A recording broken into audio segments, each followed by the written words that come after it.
Welcome back to the channel.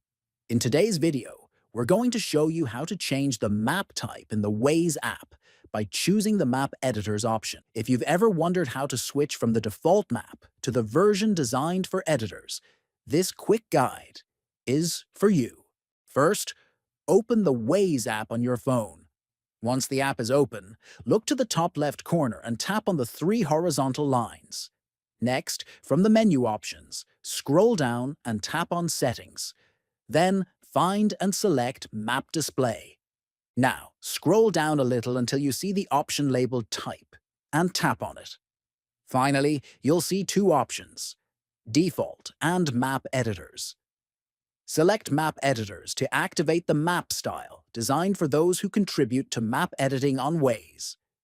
This version highlights roads, landmarks, and other important features useful for making map changes.